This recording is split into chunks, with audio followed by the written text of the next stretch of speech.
Was the tabernacle dedicated again? A year after the Exodus. So on the first Day of the second year. Yes, the first day of the second year. Now where did I get that from?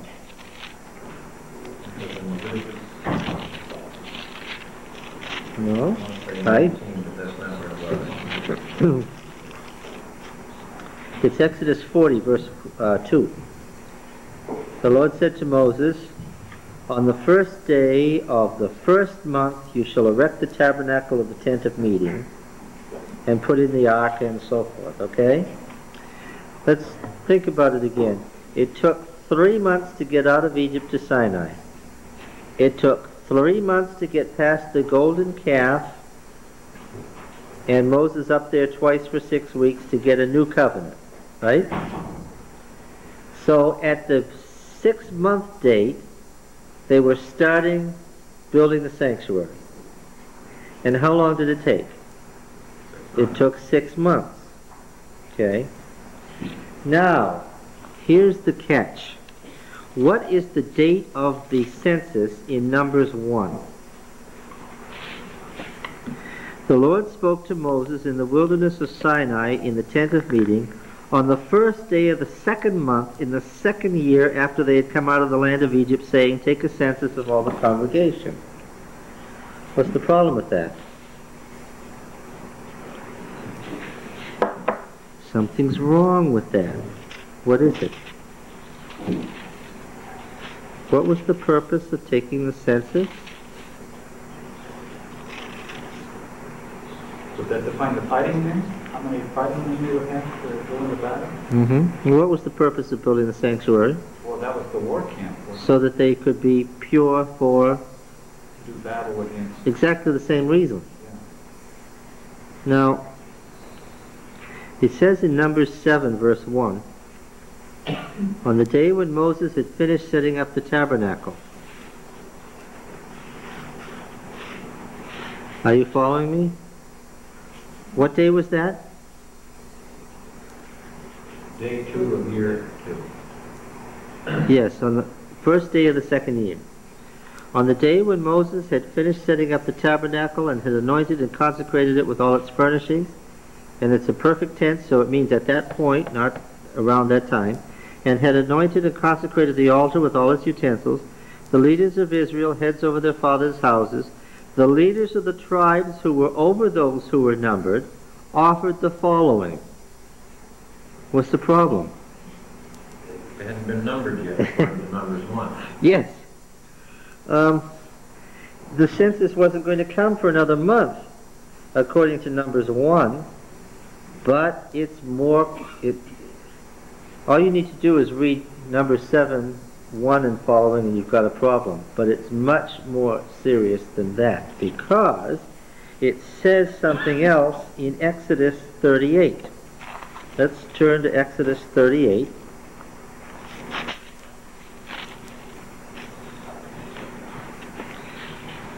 Now, what is Exodus 38? Well, it's in the middle of that second section of the description of the sanctuary. Those of you who've been here for a while remember that the sanctuary is described twice with 2 different sets of theology. The first is Exodus 25 to 32. "Let them make me a sanctuary that I may dwell among them, according to the pattern in the mount."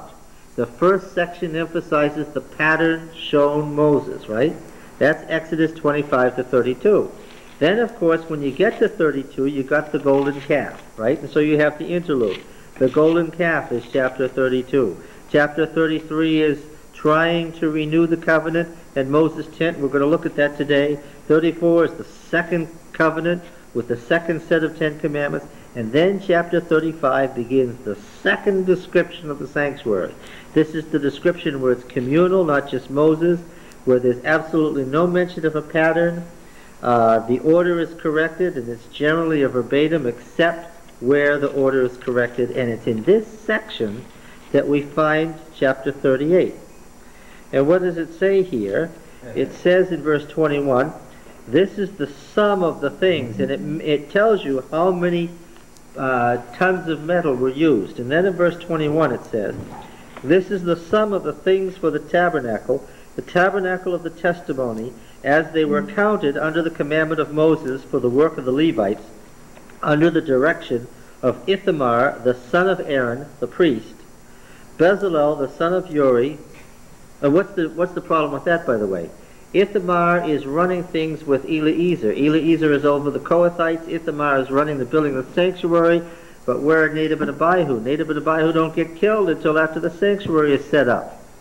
Let's leave that aside for the moment. Under the direction of Ithamar, the son of Aaron, the priest, Bezalel, the son of Uri, son of Hur, of the tribe of Judah, made all that Yahweh commanded Moses, and with him was Aholiab, the son of Ahisamach, of the tribe of Dan, a craftsman and designer and embroiderer in blue and purple and scarlet stuff and fine twined linen. All the gold that was used for the work in all the construction of the sanctuary, the gold from the offering, remember that the gold came from an offering? The gold from the offering was 29 talents and 730 shekels by the shekel of the sanctuary.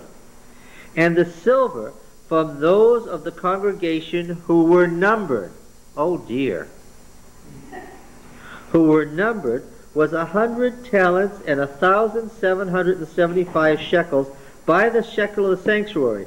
A beka a head, that is half a shekel by the shekel of the sanctuary, for everyone who was numbered in the census from 20 years old and upward, for the 603,550 men. Now where did that number come from? The 603,550. Number 1. It's the number 2 the head that you find in Numbers 1 of the census, right? Now we're leaving aside the problem of the 603,550 number because we've already dealt with that. But what's the point?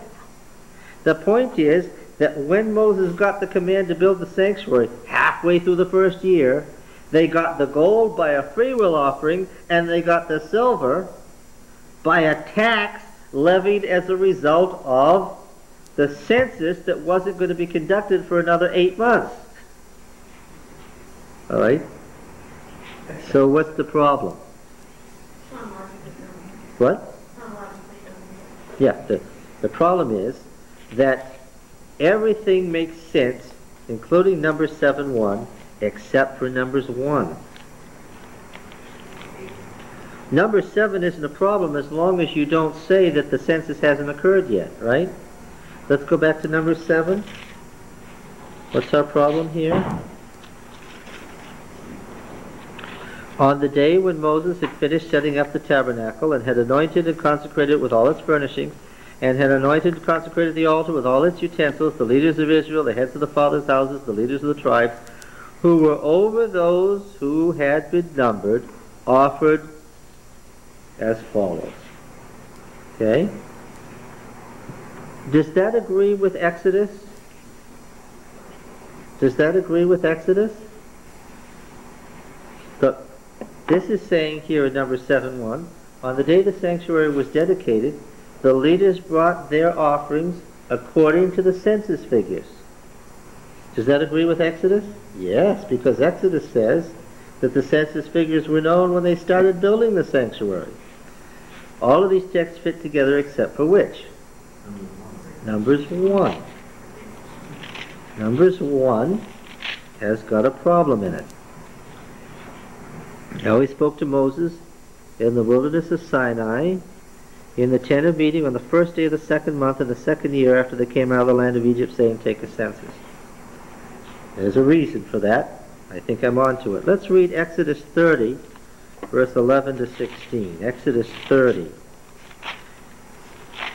Now, what section is Exodus 30 in? Exodus 30. What did I just tell you? The first section, the description according to the pattern shown you on the mount, Exodus 25 to 31, right? All right. Now, what does it say here in Exodus 30 and verse 11? The Lord said to Moses, now this is in the first description, the one about the pattern on the mount. Moses is still on Mount Sinai. This is still the first description. This is before they've even screwed up with the golden calf. Well, they're in the process of screwing up. He's up there talking about the sanctuary. They're out there. They're down there making the golden calf. The Lord said to Moses, when you take a census of the people of Israel, then each shall give a ransom for himself to the Lord when you number them. That is, that there be no plague among them when you number them.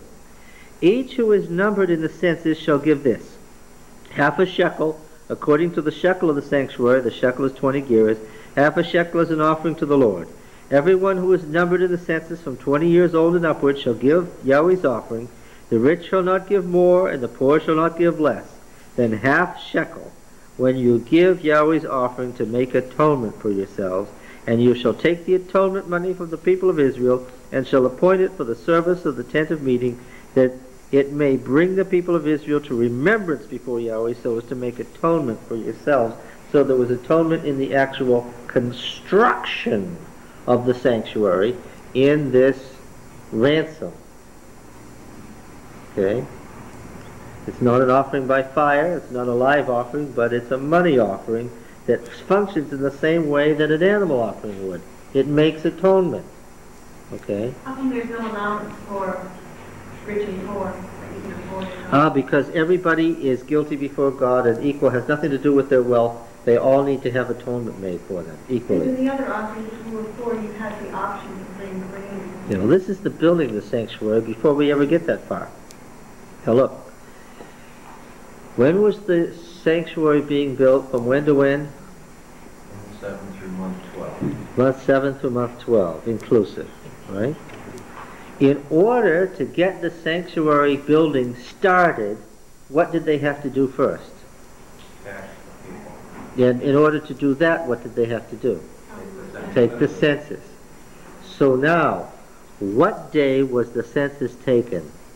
And here, if we had the scribe who wrote Numbers 1:1, we'd slap him a little, slap him around, give him a D in Bible editing, and remind him to stop and think about us folks who are going to read this 30 centuries later. Whap, whap! Have you forgotten that we don't remember that you have a spring and a fall new year?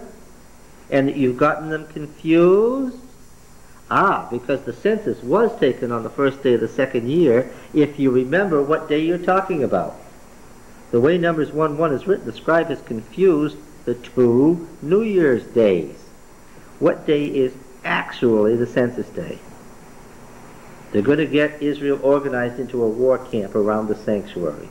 The sanctuary is going to become the center of the war camp, okay? We got to move the tribes around and get a camp straightened out. That's part of the description of the giving of the sanctuary in Exodus 30. It's taking the census. So what day is it actually done then? First day of the 7th The month. first day of the 7th month, which is the fall New Year's Day. You all following me? The scribe who edited Numbers 1:1 has gotten the two New Year's days confused.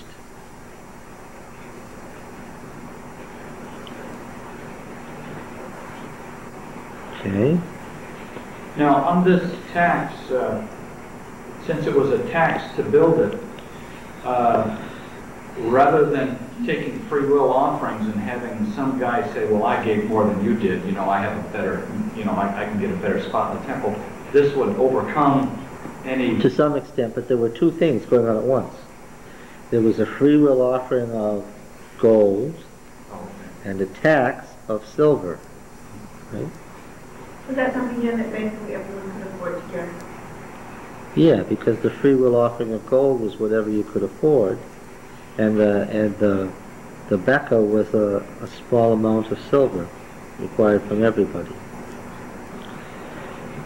Is everybody clear on what's going on? There's a problem in Numbers 1, and I'm saying that the person who wrote Numbers 1 confused themselves by not thinking it through.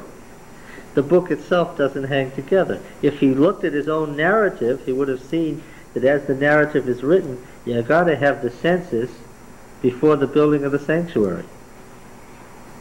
Okay? This would also add more proof to the fact that this section was not always, may not have been written by one person or even transcribed to one person. Oh, yes. There's absolutely no way that this book is the composition of a single individual. What's happening here is, whether it's one person, a small group of people, or a large group of people, they're taking all the records of the temples, all unwritten, and they're putting them together that nothing be lost, and somebody blew it on the opening verse.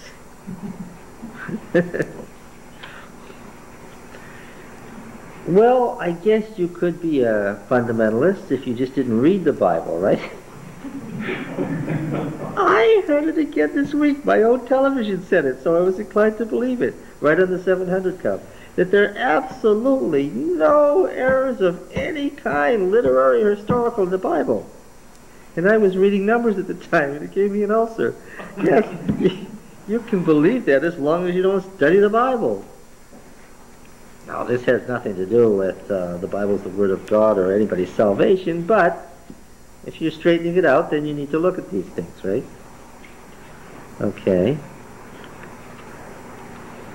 You remember that in later times, they had a spring New Year's Day along about March and a fall New Year's Day along about October. And we have seen evidence in Leviticus for both New Year's Days. And they switched back and forth between the northern and southern kingdom in different periods as to whether they were using the spring New Year's Day or the fall New Year's Day. And what is even more of a pain, it appears that the two kingdoms from time to time ran both days as New Year's Days, one in a civil calendar and the other in a religious calendar, and that's what gives you a real ulcer when you're trying to correlate those figures in the Book of Kings. All right? But that's for later. Why is that a big pain in the neck? We do that now. Well, only because everybody in business does that. You have New Year's on January 1st and July 1st or October 1st, or April 1st or whatever. I'm well aware of that. And the first thing that your accountant asks you is, is this a C or an S corporation? What day did you begin the year? And that gives you an ulcer because you say, I don't remember what day I began the year in 1986. Let me go look at my papers and see. And invariably, the offending paper is missing, right? Who did I give it to? I think I gave it to my accountant. Don't you have that? Why are you asking me? Yes, well, it was just that sort of thing in making up the Bible. All right. Say. We're going to look at Moses' tent again and the sanctuary because we have to. We can't get anywhere into the narrative in Numbers without looking at the two tents. Otherwise, we're going to be just at sea. But I thought that you would find it interesting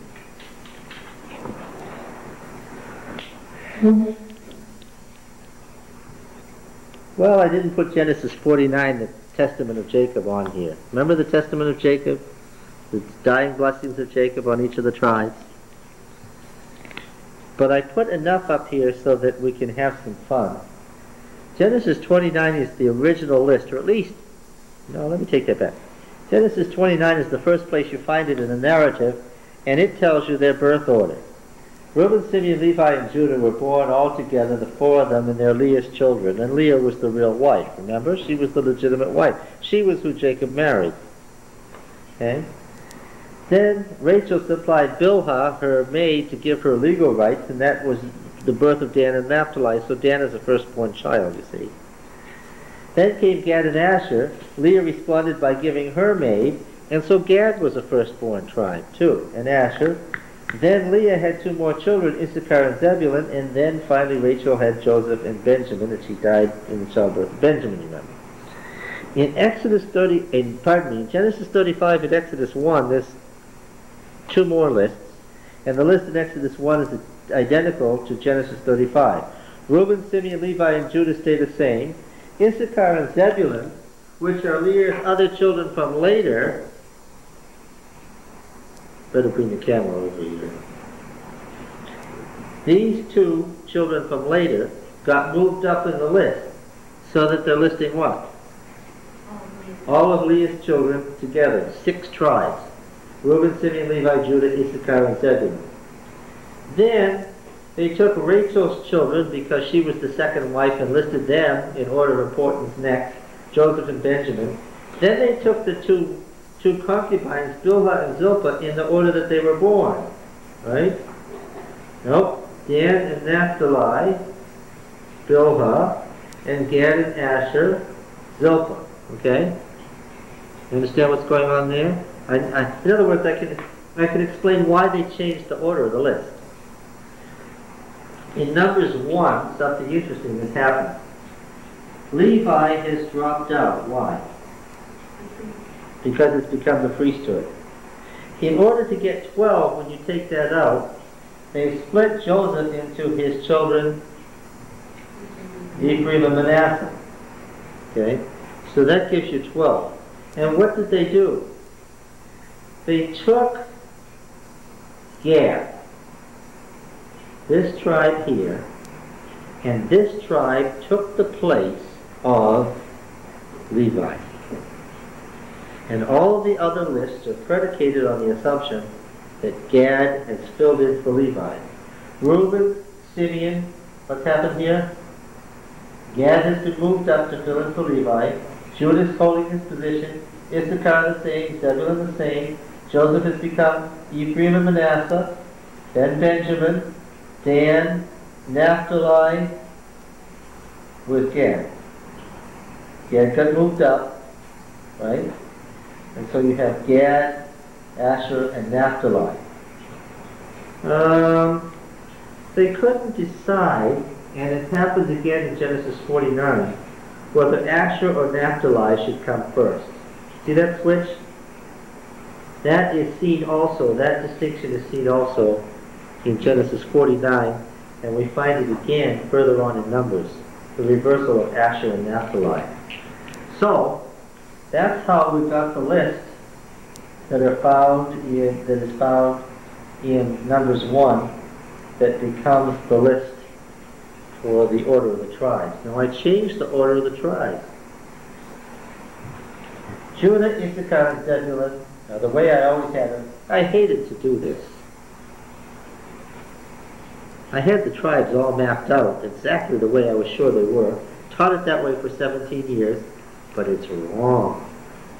I did it on the basis of the mythical relationship of north, south, east, and west. But that isn't it. I read the lot list in the book of Joshua and was disappointed to discover that that isn't it. Next always means the tribe on the right hand is the order of prominence. The person to your right hand is the person who is receiving the greatest prominence.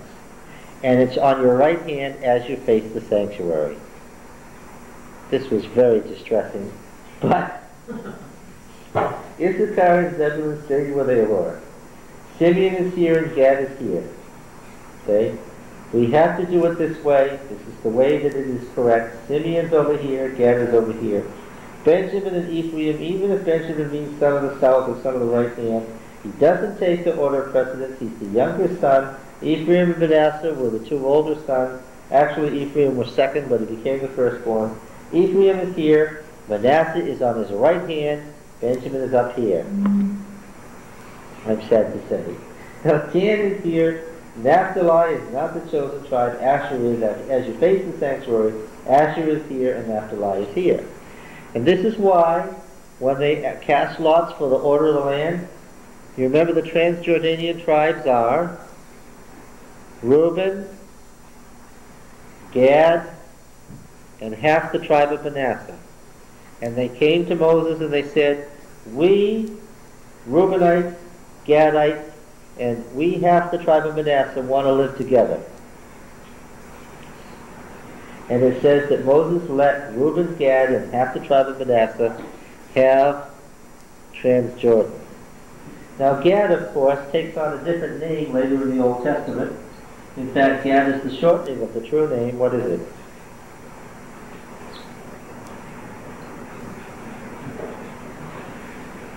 There is a balm in Gilead. Everybody know that? Yeah. This is Transjordanian. These are the Transjordanian tribes, okay? As they actually were. And then when you follow the lot order given in Joshua, if you follow the lot order in Joshua, it follows around correctly. I can't tell you, once you've decided what is true, how disappointing it is to find out that something else is true. Anyway, there it is. I want to say something before we go to Moses' tent about the Mushite and the Aaronite priesthood. We followed one night, we sat here and we followed all the Jethroite Mushite family all the way through to Chronicles, which is the late 5th century, right? And by the time we were done, our heads were swimming and we had a headache, but we had determined that the Mushite priesthood did exist as a priesthood all the way to the end. But one of the distinctions between the two families was that the Mushites continued to work as priests and priestesses in what kind of an installation? Tent. In a tent. The sacred shrines of the Mushites were sacred groves with tent sanctuaries, which they got from the tent of Moses. Whereas the Aaronite priesthood served what? In temples, in cities. So that you had essentially the old wilderness ideal of the tent of Moses being maintained in Moses' family for centuries thereafter. And then you had the temple of the city of the Aaronite priesthood. Okay? Now, there is a reason for this, and it's found in the book of Numbers. You see, the priests over here were Moses and Aaron and their children. But what we saw was that the priesthood of Moses and the priesthood of Aaron didn't get along. And that this struggle went on for at least 400 years. And when we finished up, who won? In the end, who won? By the time of the Exodus, Aaron's family was completely in control of the priesthood, and Moses' family had been completely dispossessed. One reason, I suppose, is what did the Israelites become? Yeah, they became city dwellers. They became a great empire, and they became a city culture. And Moses' family more and more were the strange nomadic types that didn't have any relationship to the culture. Okay? But now we must remember who the priesthood of Moses was. Who did Moses marry? Zipporah. This Cushite woman. And Midian and Cush are frequently described as the same thing. Now this woman, according to the story of the circumcision, was not just an ordinary woman. What was she? She wasn't just daughter of any priest, she was what? She was the daughter of the high priest of Midian, which in the Midianite religion made her what? A priestess. A priestess. Something we haven't said explicitly here before is that in the ancient culture, the wife of the priest is by definition a priestess. Remember that things got passed down by guilds. If you were born into a family of priests, then what? You were a priest. And who are you going to marry? Priest. Priestess, and that's the way it was. Okay? All right. Now, there's archaeological evidence that these Midianites in the northern Arabian desert and across into the northern Sinai desert worshipped a god named Yah or Yah. Okay? So the Yahwist religion. Now, did you notice that all these guys who were the heads of the families that in Numbers 1, that the name was named with El, the old Canaanite deity El? There wasn't any Yahwist names yet. They had maintained the old patriarchal religion where the God of Abraham was who? El, or El Shaddai, or El Elyon, El Gabor. Okay? But the high god of the Canaanite pantheon was Abraham's sole god. What was the distinction between Abraham and his fellow Amorites who were living in Palestine at the time? They worshipped the same God, but what? But he was a what? He was one of many gods. And Abraham was what? One God, sole God. He was a monotheist, in other words. Okay. And the names from the book of Numbers, chapter 1, tell us that Israel of the Exodus was still maintaining that patriarchal tradition. El is my kinsman, El is my cousin, El is my brother, the same names we find in Exodus. Okay? But when Israel came out of Egypt, they got an equation. They got a new God. We saw it in Exodus 6. Who did they get? Yahweh. They got Yahweh. And Yahweh said, I'm El, but I've never been known to you as Yahweh before, and you'll see what I will be, right? Playing on the verb to be. This was the God of Midian. Okay? And these Midianite monotheists were linked in the family of Moses. Now, when the Midianites became enemies later on, this was a problem.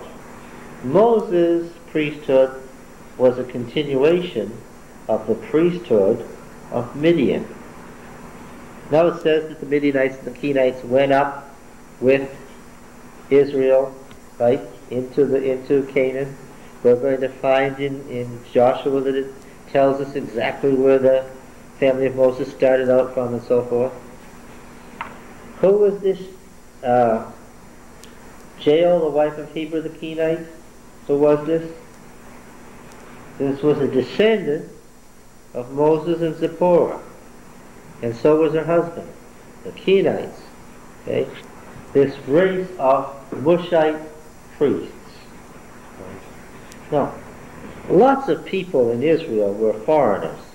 Caleb, for instance, who was one of the 12 spies who came out right, he wasn't a descendant of Abraham, right? There were lots of Israelites who were descendants of Abraham. They just gradually coalesced and they became this new religion, and that made them distinct. And then each tribe was assigned, each new family was assigned to a particular tribe, and the genealogy said from now on what? Caleb's a descendant of Judah, even though it says distinctly that he wasn't. But that's how ancient genealogies worked. Okay? So there was no problem grafting this family into the Korahites, because Moses and Aaron were part of that second of the Levitical families, right?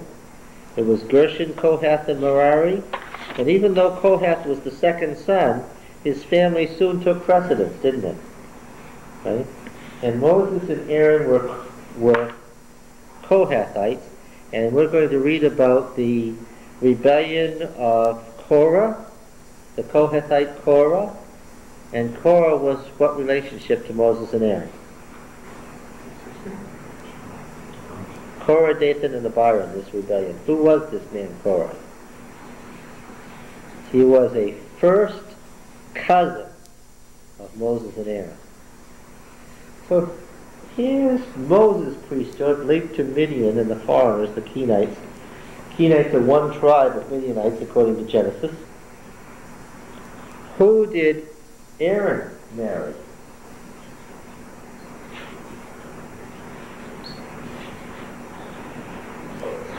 Does anybody have a guess? Do we even know?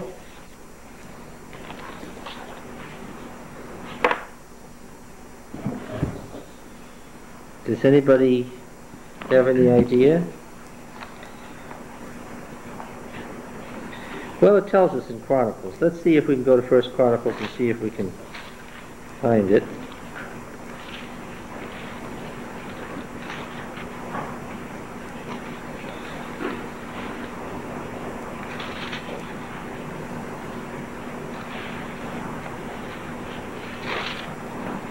Let's see if we can find it here.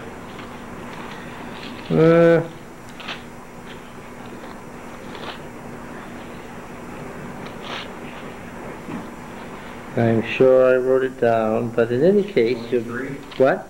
23. 1 Chronicles 23? Is that what you're saying? Yeah. What does it say? That's the chronology of the Levites. Does it give you Aaron's family and his children? Aaron's family is in chapter 6. 1 Chronicles 6? 4 sons and Ahab, Zion, and Ishmael, and Zerah.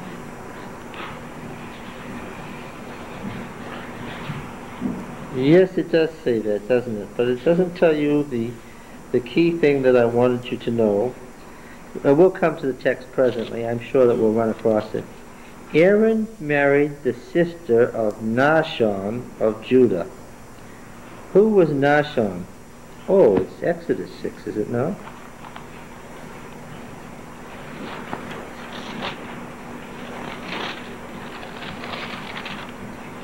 Exodus 6, 14 to 27.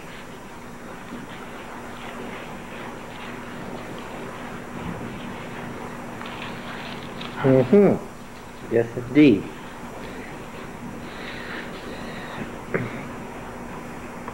It goes down.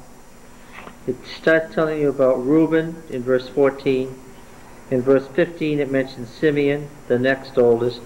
And number 3 it comes to Levi, the third child, and there it stops. And we read in verse 16, these are the names of the sons of Levi according to their generations, Gershon, Kohath, and Merari.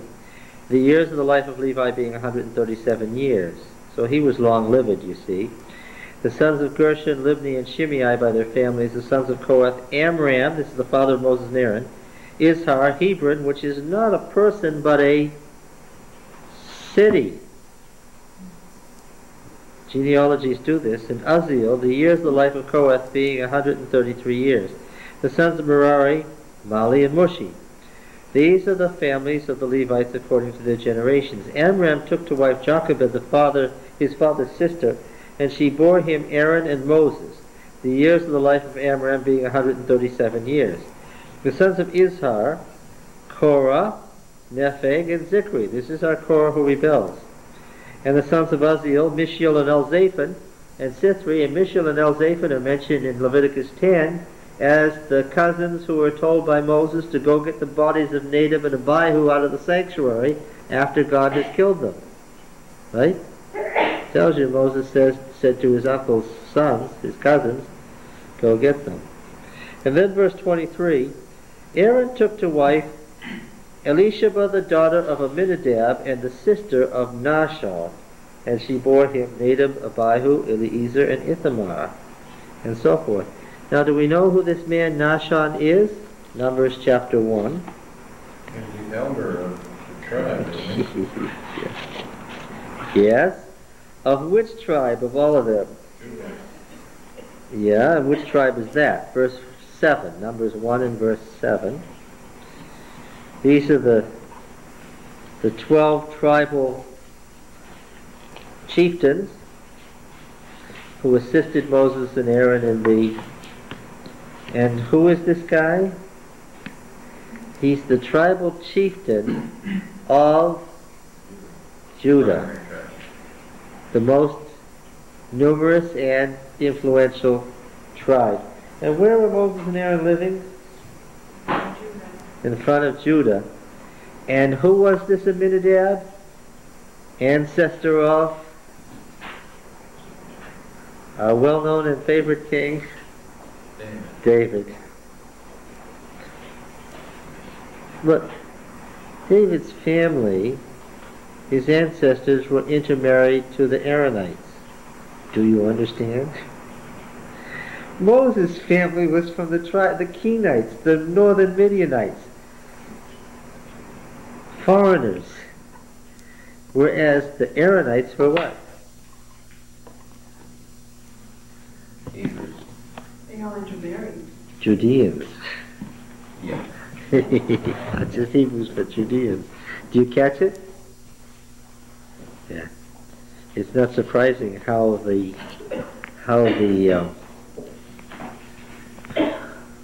things turned out for the two families. Does anybody have any question about what we've said so far? It's complicated, but I think it's understandable. Right? All right. One of the indications of the failing fortunes of the family of Moses is that these words in Numbers 3, verse 1 are, these are the generations of Aaron and Moses at the time when the Lord spoke with Moses on Mount Sinai. It begins with the same words as in Exodus 6. Only what? Names are reversed. Yeah, but there's something more significant here. You read on in the paragraph, and what do you find out? That's only Aaron. Yeah, first of all, it makes Aaron more important than Moses. You usually hear about Moses and Aaron, but Aaron was the firstborn, and so it says Aaron and Moses, and then what do you find out? You find out about the family of Aaron and what's missing entirely. Expurgated, as it were. Moses is gone. His family is gone. Right out of the record, missing. As if they never were. All right.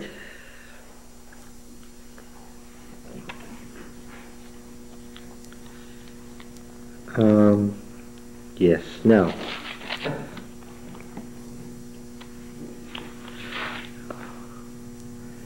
The choice of the firstborn, we looked at this last week, but I just want to make this point. Verse 11, this is the same chapter, chapter 3. And Yahweh said to Moses, Behold, I have taken the Levites from among the people of Israel, instead of every firstborn that opens the womb among the people of Israel. The Levites shall be mine, for all the firstborn are mine. On the day that I slew all the firstborn in the land of Egypt, I consecrated for my own all the firstborn in Israel, both of man and beast, and they shall be mine. I am Yahweh. Just reading it, it gives itself away. Where's it from? What is it? It's a law, of course. It's stated as a law. The Levites instead of the firstborn. And where's it from? I am Yahweh. Where's it from? Yes. The Holiness Code. Do you not recognize the forms of the law and the Holiness Code? What gives it away, among other things? It's not only the structure of the law, but what's the obvious giveaway? I am Yahweh, which is the phrase that ends every law in the Holiness Code. Right? Been torn out of its original context and placed here for obvious reasons. Now there's something else that's interesting about this. It's said 2 or 3 times in the book of Numbers. And it's the historicizing that's going on.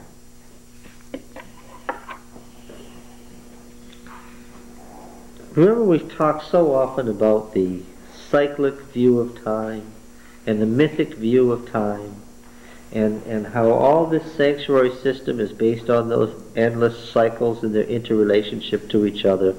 And we talked about myth and what is mythic. Can anybody state myth and succinctly? Somebody take a stab at defining myth. What is myth? Go ahead, anyone. We'll keep adding to it. What is myth? Myth is what the people actually believed at the time. Yeah. But we can't stop there because this isn't myth and people believe this too. A scientific way to explain the phenomena of nature. Yes, put a hyphen. A scientific hyphen what?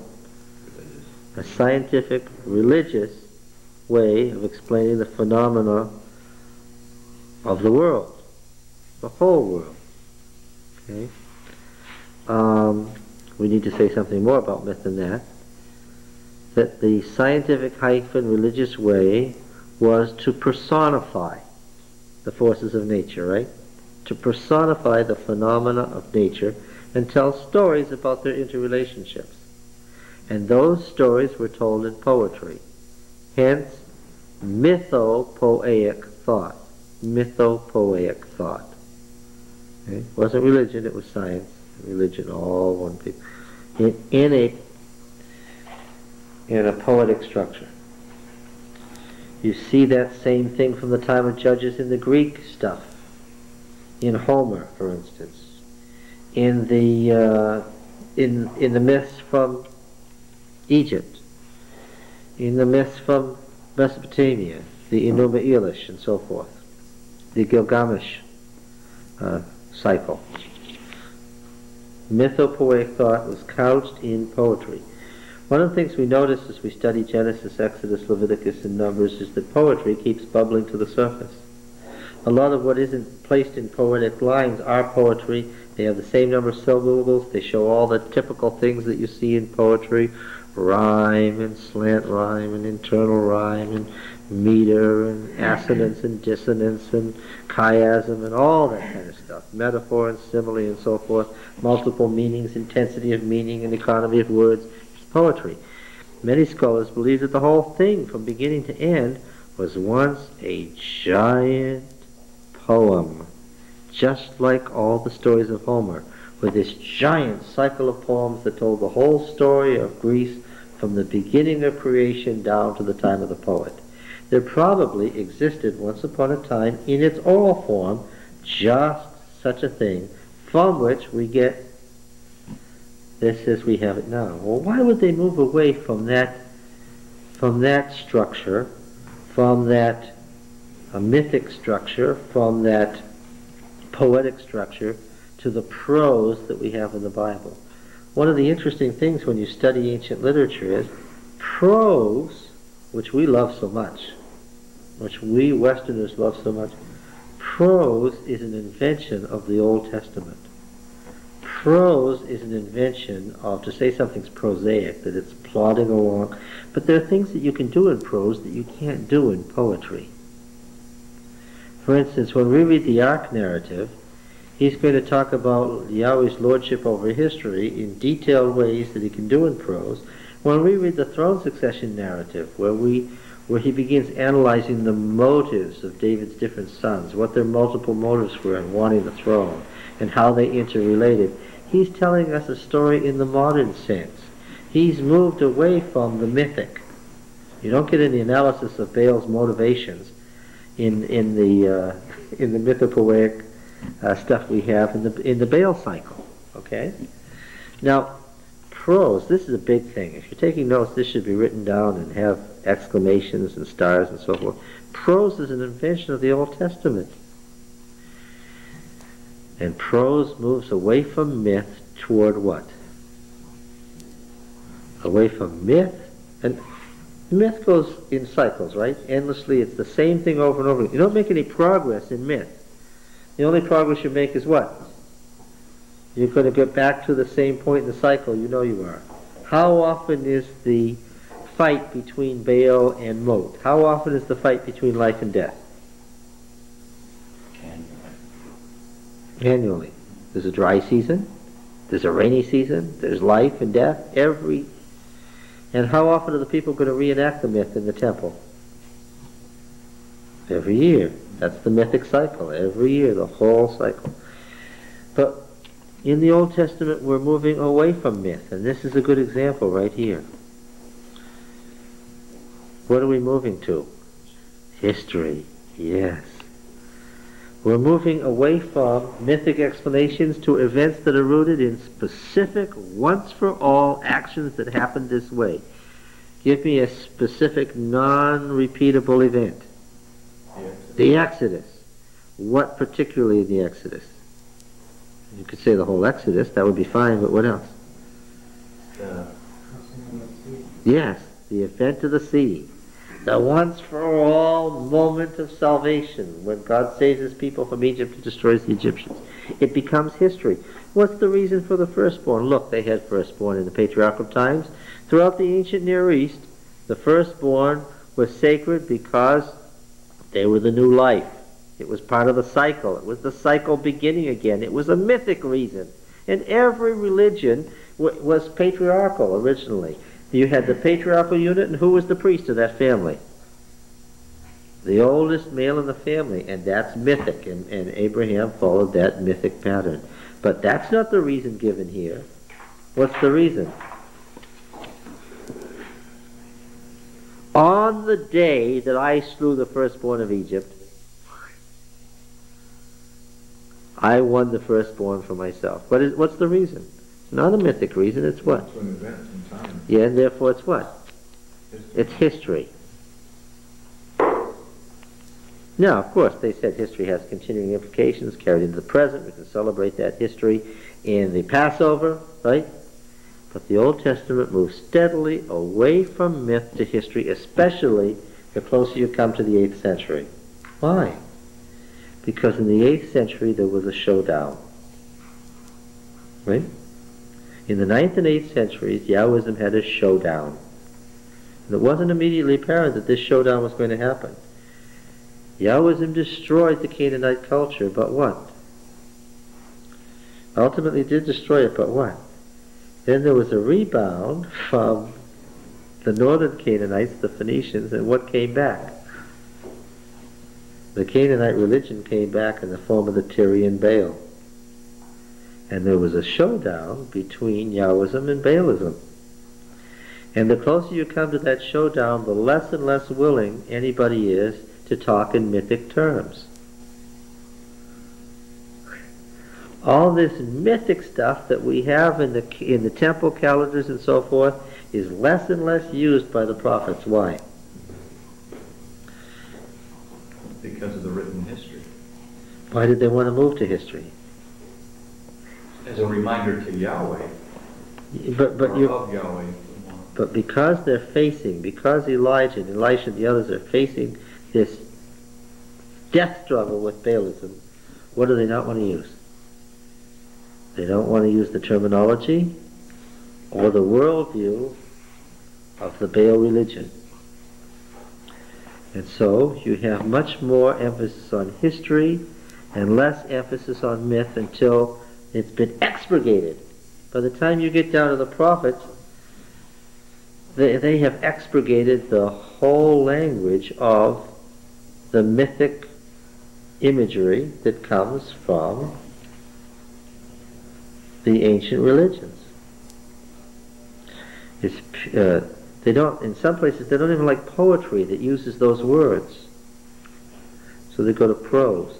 Stories about Elijah aren't poetry. They never will be. They're wandering prose that tells you all sorts of details because they won't use the structure of talk anymore. That's why you have these beautiful poems in the early Old Testament, like the Song of Deborah or the Song of the Sea, but you don't have them in the 8th century because they wouldn't speak in those terms.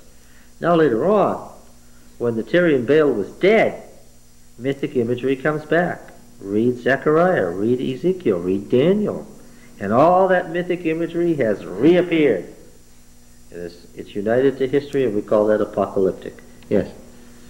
I was going to say, doesn't the show from the beginning, using the mythic imagery, then moving to a historical view, doesn't it show, again, that God meets people where he finds them and speaks to them in terms that they understand, bringing them through a growth experience? Yeah, sometimes not speaking to them in certain terms that they understand, lest there be confusion, right? As long as there wasn't a danger of the Baal religion, he let the temple be built in Jerusalem full of Baal imagery. But later on, the temple was cursed to destruction for its relationship to the Baal religion. Then, of course, when that's all over, then you get it all over again in the late Old Testament, in literature that we call apocalyptic. Now, historicizing. We're going to see all kinds of historicizing of all sorts of events, and have been seeing it in what we've been reading. All right? Now then, any question about that? Comment so far? Yes? Poetry and prose were intermingled then, are intermingled. They moved away from poetry toward prose to get away from... Right, you're saying that it started out as poetry, and I was wondering how far along they went, because you're more or less saying that in Judges they changed. Yes, by the period of the Judges, they begin to move away from poetry into prose. Mm-hmm. And by the time of the monarchy, they can write long historical narratives in prose. They invented a new form, in which they played with, examining motive and so forth. You could never have written a novel in the language, intensely beautiful poetry, but you never could have written a novel.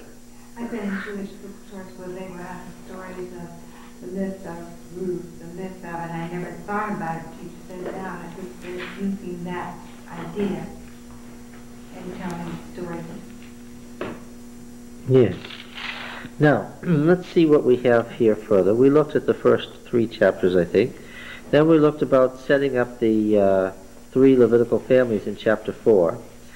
You notice that in chapter 4, of Gershon, Kohath, and Merari, which one is mentioned first? Kohath, because obviously of the three Levitical families, which one is the most important? By far the Kohathites. They work with the priests. It's interesting here. It says, take a census for 2 of the sons of Kohath from among the sons of Levi by their families and fathers' houses from 30 years old up to 50. Did any of you notice that he became 25 years old a little further on? All who can enter the service. When this says who can enter the service, it means exactly what we mean in English by entering the service. The word chayil means to go into the army. And when it talks about doing service in Leviticus and Numbers, it's talking about an army position. It's the same thing that a soldier does. You following? It's the same imagery of the war camp that we've been talking about all along. These other guys were numbered from 20 years old and upward, all who could go forth to war. And these guys are entered and are counted from 30 years old, everyone who can enter into the military service.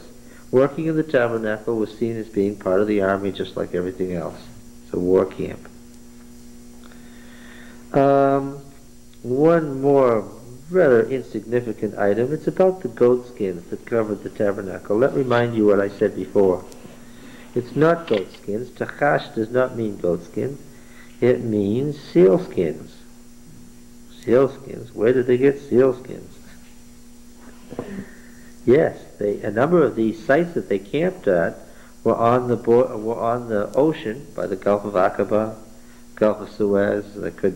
They were physically around, and some Israelites knew how to catch seals and kill them and skin them. Okay.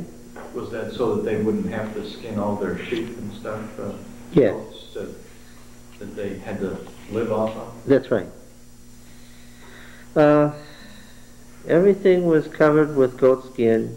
First the blue cloth, then the goat skin. Our Bible says sea cows. It says what? Sea cows? Oh, that's a good translation. It gets the whole porpoise family in there without telling you which one of the porpoise family they're after.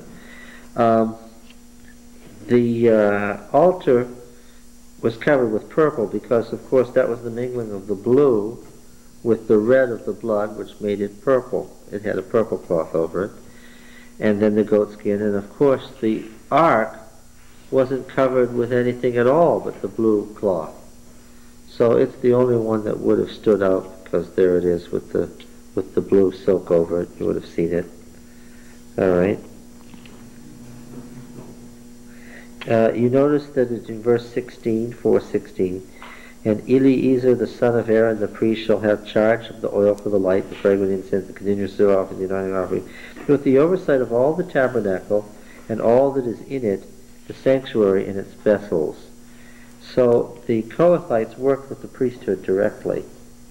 They were in the sanctuary, they were wrapping and unwrapping the furniture, they were setting it up, they were working with the priests and under the direction of the next high priest.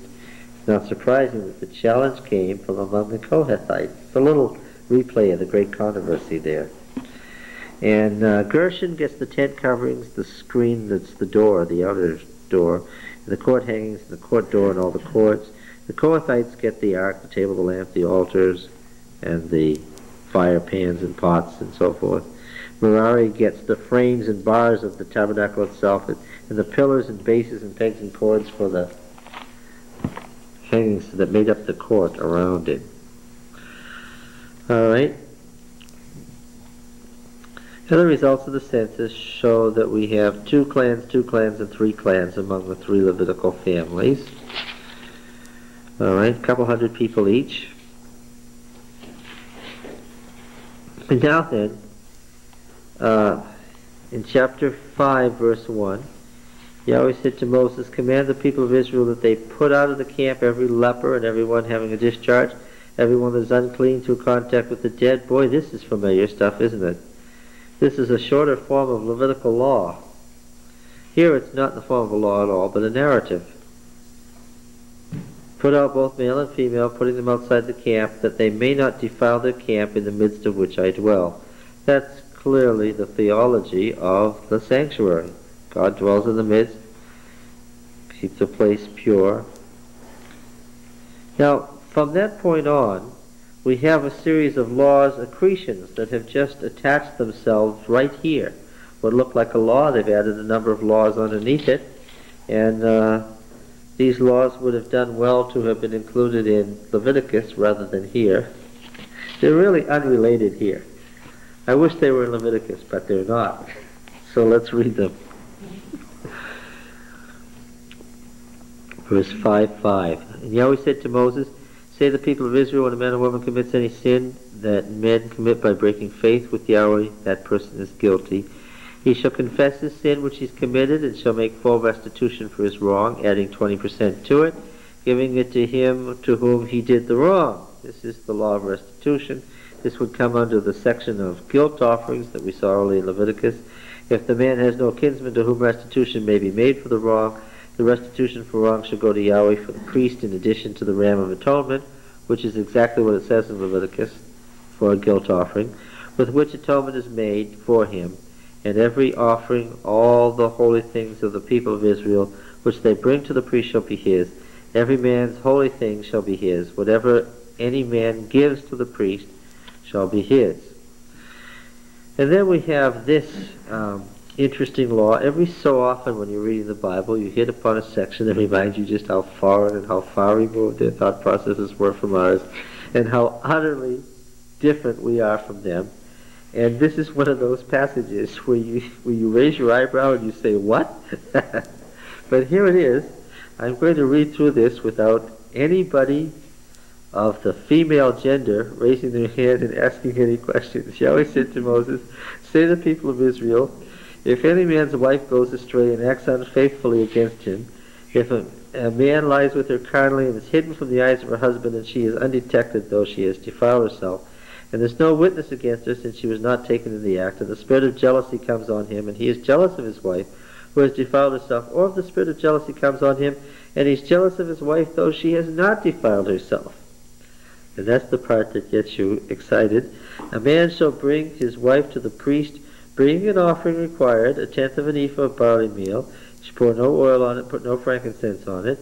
This is a subgroup of the cereal offerings that is not described in Leviticus. So this is an offering that is distinct to this ritual here. It's a cereal offering of jealousy, a cereal offering of remembrance, bringing iniquity to remembrance. You can tell by the conflation of the text, we have a conflated law here. And the priest shall bring her near and set her before the Lord. This is going to be repeated. The priest shall take holy water in an earthen vessel, and take some of the dust that's on the floor of the tabernacle, put it in the water, and the priest shall set her before the Lord. That's a dittography. You know what a dittography is. It's a textual error of repeating the same thing twice. The I has skipped down. Unbind the hair of the woman's head, and place in her hands the cereal offering of remembrance, which is the cereal offering of jealousy. In his hand the priest shall have the water of bitterness that brings the curse.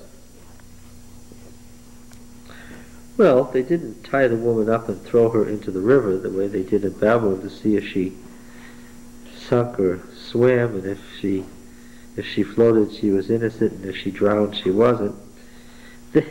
What's interesting about this law, trial by ordeal was common to the ancient cultures. Every ancient culture had a whole series of trials by ordeal. We've seen a couple of them before in Leviticus, and this is another one.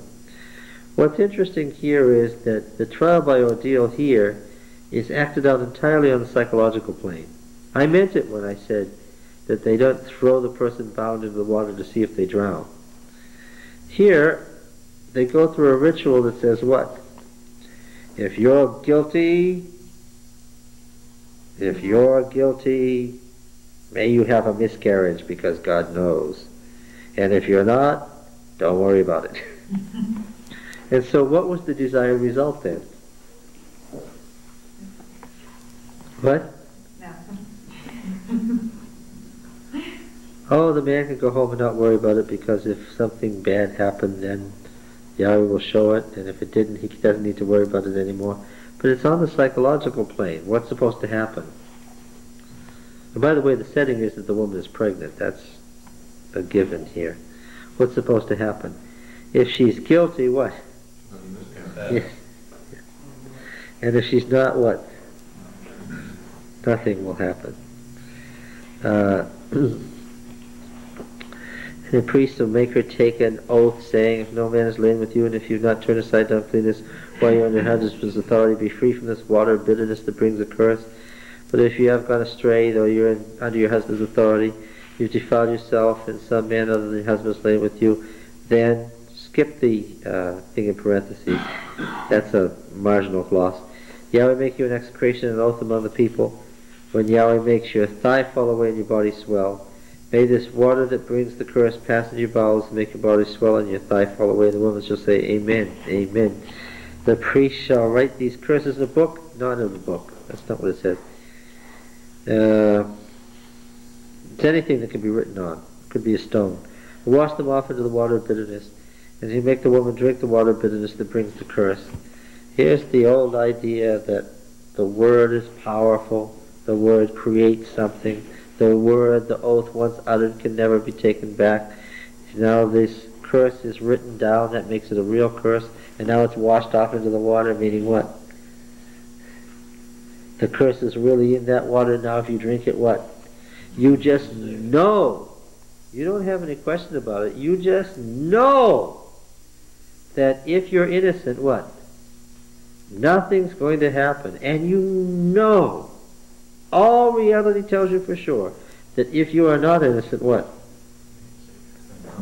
It's going to make you sick. Yeah. Yeah. There's another obvious dictography in here. Look at verse 24. Make the woman drink the water. And verse 26. Make the woman drink the water. And verse 27. Make the woman drink the water. It's not surprising that the Septuagint has a much shorter text here. I don't know how the Hebrew text got so conflated and so confused, but it did. Then if she has defiled herself, where are we, 27, and acted unfaithfully against her husband, the water that brings the curse shall enter into her and cause bitter pain. Her body will swell, her thigh fall away, and the woman shall become an execration among the people. But if the woman has not defiled herself and is clean, then she'll be free and conceive children. This is the law in cases of jealousy. There's a summary. When a wife, though under her husband's authority, goes astray and defiles herself, or when the spirit of jealousy comes on a man, and he's jealous of his wife, then he shall set the woman before Yahweh, and the priest shall execute upon her all this law. The man shall be free from iniquity, but the woman shall bear her iniquity. Okay? Another interesting thing, right up against it, that comes from a time and a place far removed from ours. The Nazarite vow. What does Nazar mean? As a verb, what does it mean? To what? Consecrate. Well, yeah, consecrate, that's okay. That's an extended meaning of the word. It means something more literal than that initially. To separate. Separate himself from wine and strong drink. That's the first thing he separates himself from. Drink no vinegar made from wine or strong drink, and not drink any juice of the grapes, or eat grapes fresh or dried all the days of his separation. He should have nothing that's produced by the grapevine, not even the seeds or a skin. Don't go anywhere near it. Why couldn't the person drink? Oh, the theory behind it is obvious. If he gets drunk, what's he likely to do? What? Now this vow could be for any one of a variety of things. We don't know what the vow is for. That's not stated. It's just stated in general terms. If the person gets drunk, what are they likely to do? To break the vow. To break the vow. That's the point. Therefore, no drinking or anything to do with it the entire time of a Nazarite vow. Now, a Nazarite vow was considered extremely serious. You'd have to be really wanting something to take a vow like this, right? All the days of his vow of separation, no razor shall come on his head. Why is that? Because the person is seeking God's power or fertility or life or strength in a special sense. And where is that life or strength manifest most readily in the body?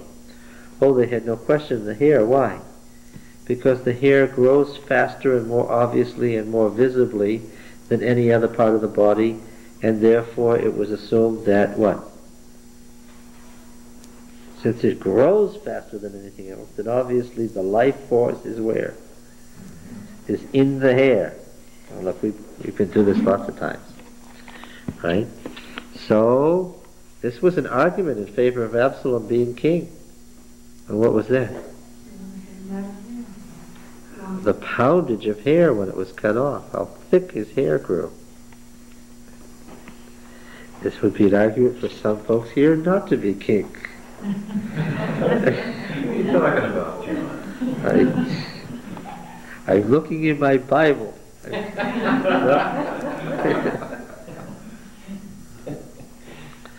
All the days of his vow of separation, no razor shall come on his head, until the time is completed for which he separates himself to Yahweh. He shall be holy.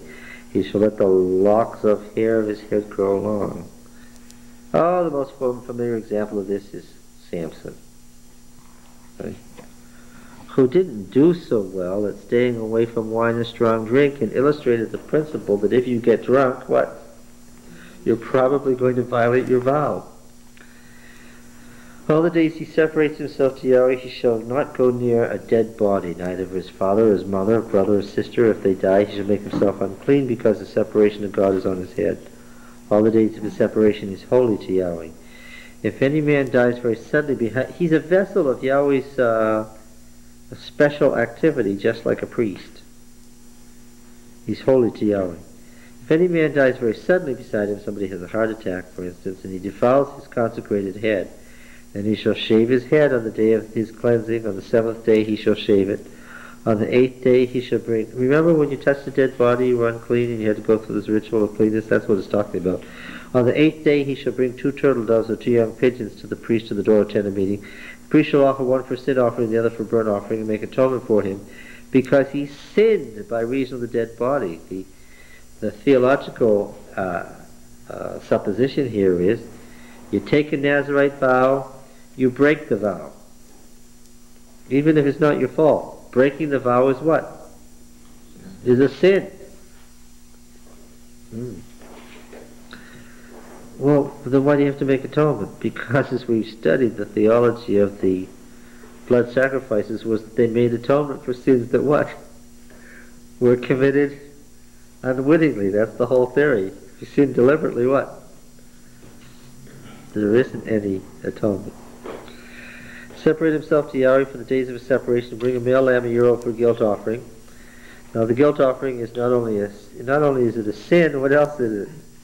You need to make reparations. It is a crime in the civil sense. The former time shall be void because the separation was defiled. This is the law for the Nazarite when the time of separation has been completed. Now in verse 13 we're in a separate section. He shall be brought to the door of the tent of meeting, shall offer his gift to Yahweh. Now this being brought is just the standard language of the sanctuary. Doesn't mean that he's coming unwillingly. He's completed his vow, and what? Of course he's coming willingly, but the priest brings him in the formal sense. So offer his gift to Yahweh, 1 male lamb a year old without blemish, for a burnt offering, and 1 ewe lamb a year old without blemish as a sin offering, 1 ram without blemish as a peace offering, unleavened bread, so now cakes of fine flour, so we've got a grain offering, a cereal offering, with the requisite drink offering. So what can we say? We can say that as concerns the Nazirite vow, that all 5 major categories of offerings offered in the sanctuary that we read about at such great length in Leviticus 1 to 8 are present at the end of the Nazirite vow period. Verse 18, the Nazirite shall shave his consecrated head at the door of tent of meeting, take the hair from his consecrated head and put it on the fire which is under the sacrifice of the peace offering, and the priest shall take the shoulder of the ram when it's boiled, and 1 unleavened cake out of the basket and 1 unleavened wafer, and put them on the hands of the Nazirite after he has shaven his hair of consecration, and the priest shall wave them for a wave offering before Yahweh. They are a holy portion for the priest, together with the breast that is waved and thigh that is offered, and after that the Nazirite may drink wine. What presumably happens since there's a peace offering? The Nazirite and his family concludes the Nazirite vow With what? With a feast that he shares with the priest and his family. 21. This is the law. This is the summary here. This is the law for the Nazarite who takes a vow. His offering to Yahweh shall be according to his vow as a Nazarite, apart from what else he can afford, in accordance with the vow which he takes, so he shall do according to the law for his separation. Of course, if he's wealthy, then he doesn't just bring 2 pigeons or 2 turtle doves. All right, now we've gotten through this series of accretions, this series of laws that have agglomerated themselves to the narrative. Now we're going to the narrative. Yahweh said to Moses, say to Aaron and his sons, thus you shall bless the people of Israel. You shall say to them, Yahweh bless you and keep you. Second person singular. It's you singular. Yahweh bless you person, you individual. Yahweh make his face to shine on you and be gracious to you.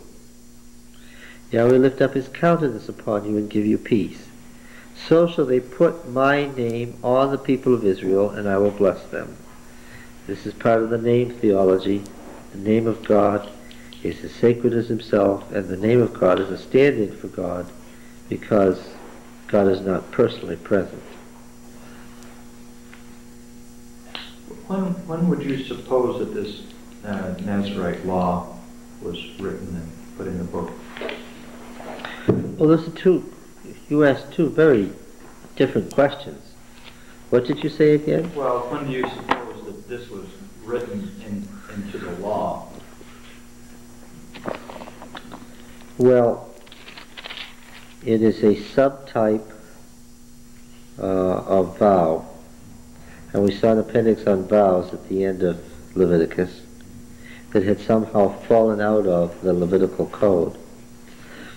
The entire Levitical code is old, so certainly this law was in there in the early Judges period. It was already understood in Samson's day. It was understood that he was breaking it too. Yeah. When was it put into the book? When the book was created. That's quite a different issue. When might that have been, since we're on that issue? Does anybody want to hazard a guess? When might Numbers have come into existence? Well, it presupposes Exodus and Leviticus, that's for sure.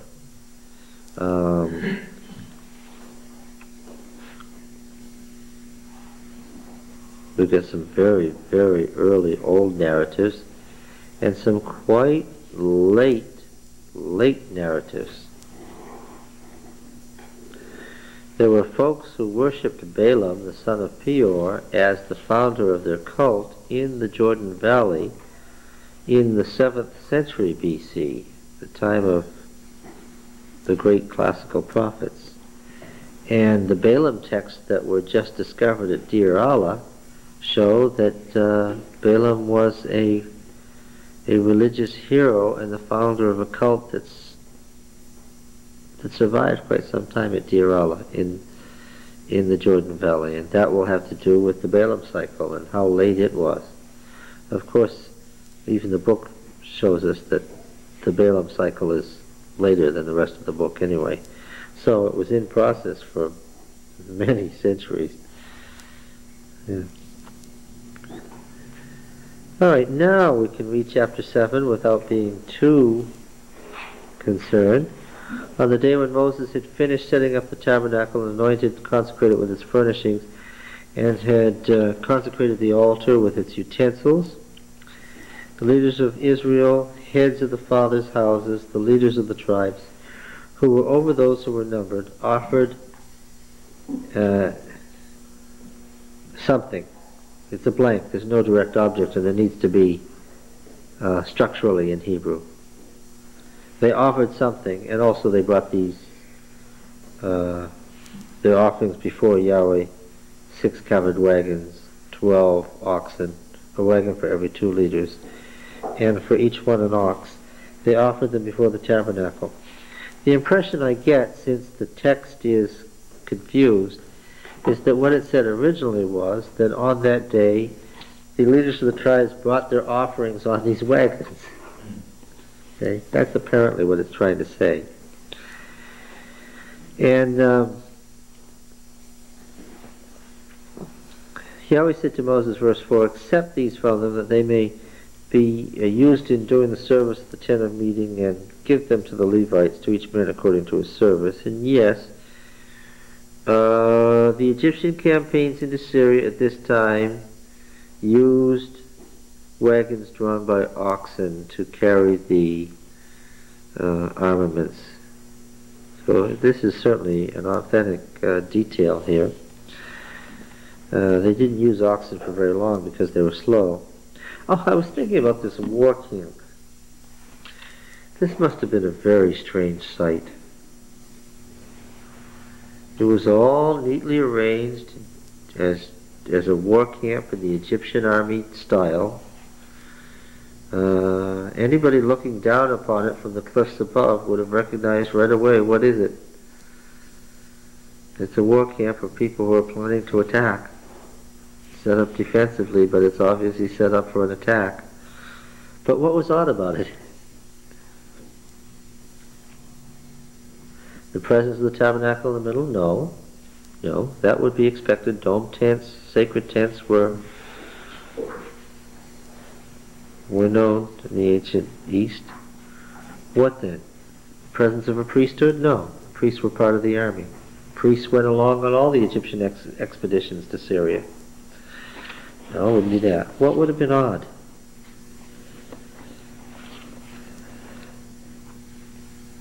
Well, who all were there? The families. Yes. The wives, the children, the flocks, the herds. It's a strange way to make war, right? Yeah.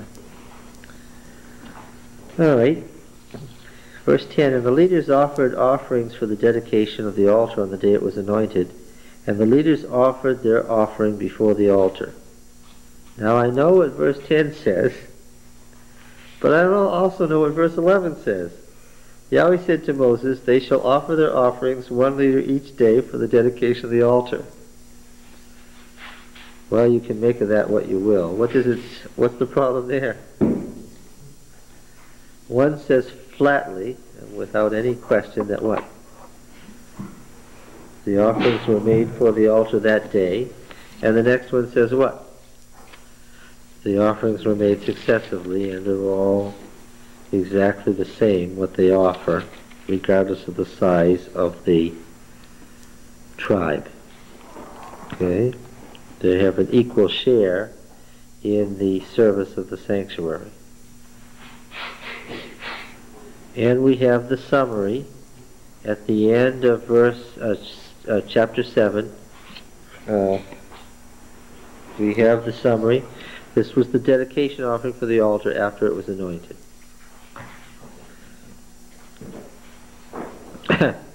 Now, verse 89. Verse 89. Everybody look at it. Be aware of its special nature. We should put this in parentheses.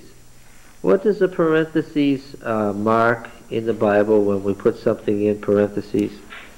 It means that we are bracketing it because it is a piece that has fallen out of order from its proper location. We don't know what the proper location of this verse is because it reads as follows. When, an adverbial that means at that time. It means at a particular time, not constantly. It doesn't mean whenever, it means when. And when Moses went into the tent of meeting to speak with him, it doesn't say Yahweh, it says to speak with him. So there has to have been an antecedent. This has gotten torn off from its context. Why do we keep finding these verses floating around by themselves? We saw a law that was, we had the end and then there was this law hanging out there. This has happened several times. Why? Scrolls were in pieces. Yes, because scrolls fell apart into pieces, especially near the end of the end flaps, and the tops and bottoms fell off more than the middles. And when Moses went into the tent of meeting to speak with him, he heard the voice speaking to him from above the mercy seat that was on the ark of the testimony, from between the two cherubim, and he said to him, it doesn't say it spoke to him, it says, and he said to him, ... That's the beginning of a sentence. And he said to him, something. It's a little piece of a verse that's from nowhere. It does contain some interesting information, doesn't it? It's a highly regarded verse because it's often quoted. When the Lord spoke to Moses in the tabernacle, how did it happen? Well, he heard the voice from above the mercy seat between the cherubim on the ark. This is the verse that says so. I'm glad it didn't get lost entirely.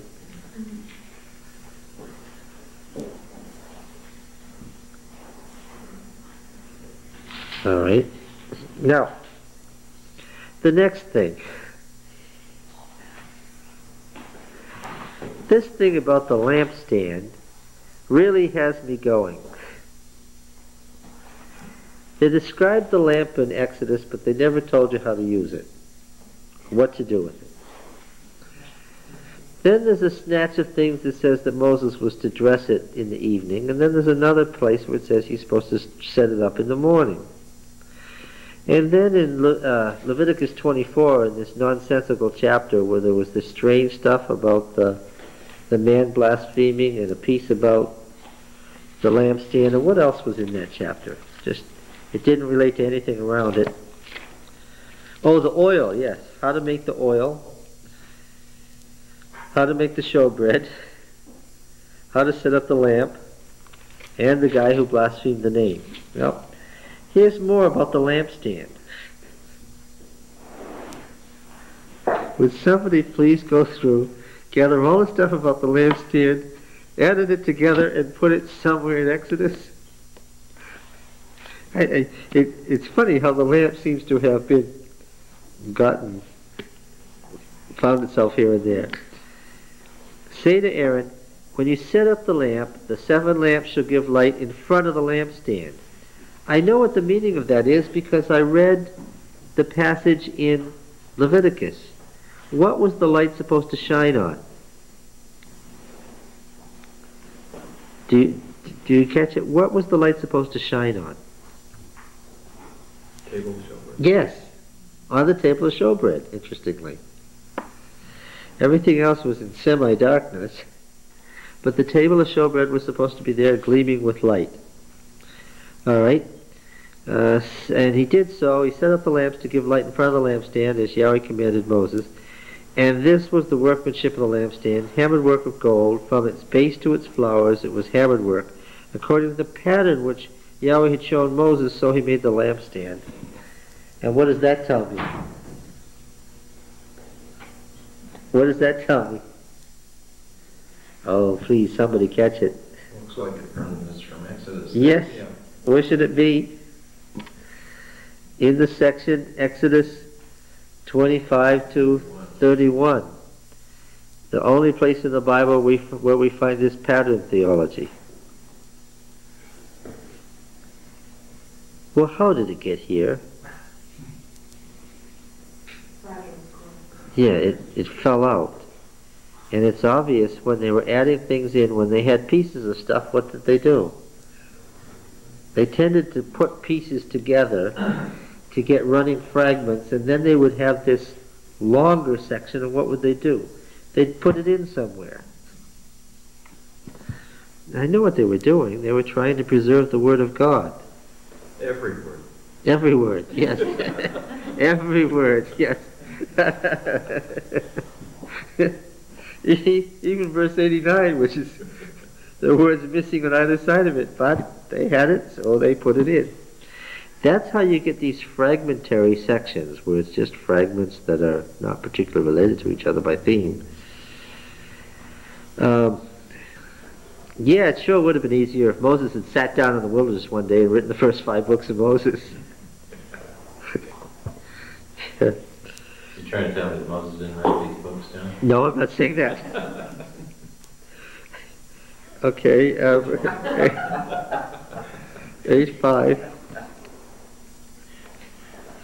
And Yahweh said to Moses, take the Levites from among the people and cleanse them, and thus you shall do to them. Sprinkle the water of expiation on them, and let them go over with a razor over their body and wash their clothes and cleanse themselves.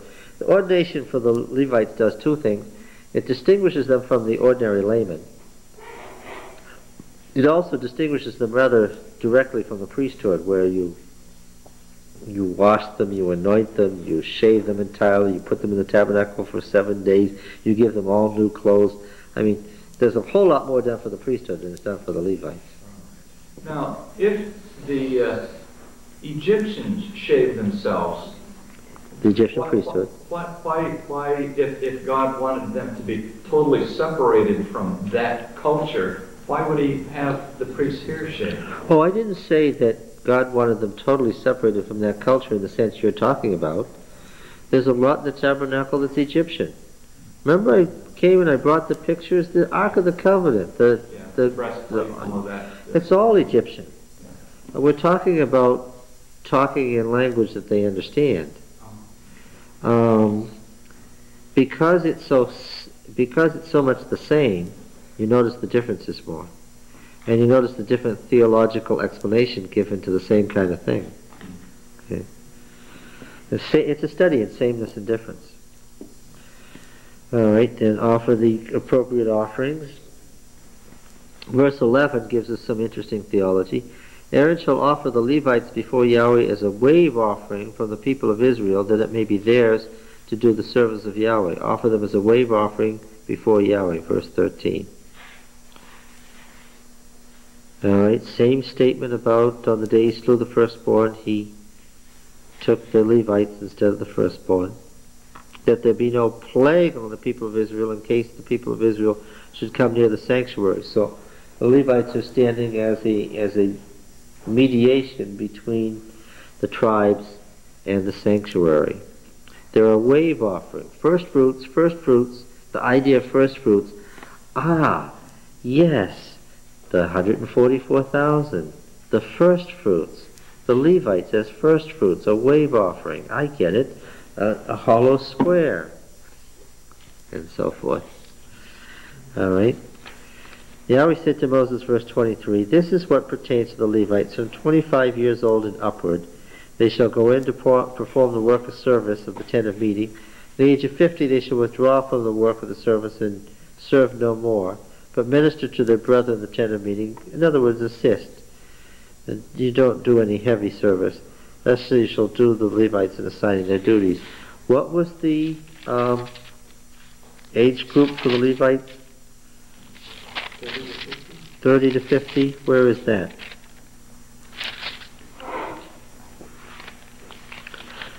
Well, how about beginning with Kohath in chapter 4, verse 3? From 30 years old up to 50. Chapter 4, verse 3. Kohath, what's the next family mentioned? Gershon. And it says in chapter 4 and verse 23, from 30 years old up to 50 years, you shall number them all who can enter the service. Remember that the word service is the army service. And Merari, chapter 4 and verse 30, from 30 years old up to 50 years old. Right? And now what do we have here? 25 years. So why did that happen? What? No, it wouldn't be that they didn't need so many if they were pressing in younger men. Maybe they were not. Yes. Younger age group. Yes, obviously this is a time when they didn't have enough people working, and what? Added more in on the younger side. I thought they started at 20, they were at 25. No, 20 was for the tribes, the warriors and the tribes, the fighting men with no upper limit. Okay, so it was originally 30 to 50, and then it became 25 to 50. Where was 25 to 51? Chapter 8 and verse 24. Okay. All right, chapter 9 now, and verse 1. And Yahweh spoke to Moses in the wilderness of Sinai in the first month of the second year after they'd come out of the land of Egypt, saying, let the people of Israel keep the Passover at its appointed time. On the 14th day of the month in the evening, you shall keep it at its appointed time, according to all the statutes and ordinances, you shall keep it. We have passed into the realm of narrative again. We're back to prose narrative. It's beginning to look like the whole book, this whole section, last half of the book of Numbers is made up of fragments that really should be off somewhere else. Every commentary written, every commentator who studied the book and written a book about it will tell you that the book of Numbers is more of a mess than any other book. Yes. You know, this really is quite a jumble. Not that it doesn't have a lot of important theology, and not that it isn't clear what it's saying, it's just that this is not the way it would have been done if Moses had sat down and written these books. Yes. It's committee work again. Yes. Now, what is the purpose of this narrative bringing up the first month, second year, keep the Passover? According to all its statutes and its ordinances, you shall keep it. Well, like here again, this is assuming Leviticus. This is assuming that there's a lot of statutes and ordinances about the Passover already in place. So Moses told the people of Israel that they should keep the Passover, and they kept the Passover the first month on the 14th day of the month in the evening in the wilderness of Sinai. According to all that Yahweh commanded Moses, so the people of Israel did.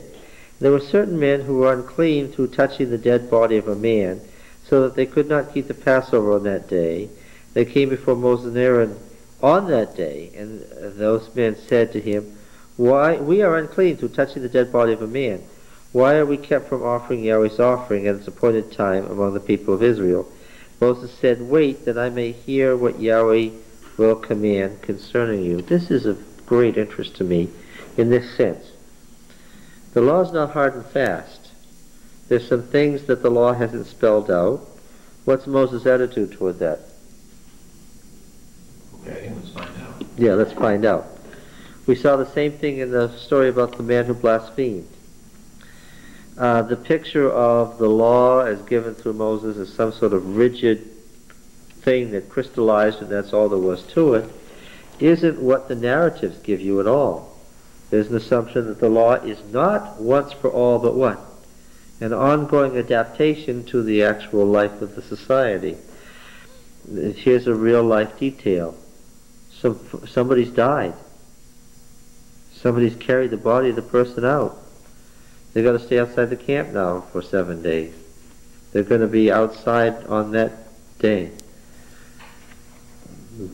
Taking part of the Passover was the same as being part of the covenant community. Not taking part brought the curse of death on you. The people, these men had a natural question. If we don't take part of the Passover because of this other law, then what? What exactly is our status? And aren't we in for some real trouble if we're prevented from taking it? Moses' reaction? We'll find out. Now he said to Moses, "Say to the people of Israel, if any man of you or your descendants is unclean through touching a dead body or far off on a journey." Now that's a detail that would not have been appropriate to the wilderness. Why? Because everybody was in the wilderness. Yeah, they were all on a journey together. Nobody said to Moses one day, "Well, we're out here on the Exodus, but we think we're going to go over to the Arabian Peninsula for 3 months. We're going to go see some relatives over there and we'll be back." There wasn't anybody going off on a far journey. That sort of detail fits what life? The settled life. You can't go on a journey if you're a Bedouin. You're on a journey. Yes. So that sort of detail is the sort of thing that gets added into a narrative as time goes by. Because there was nothing about a far journey in these men's situation, was there? So was that somebody's application of what? Oh yes, somebody applied the principle to another situation.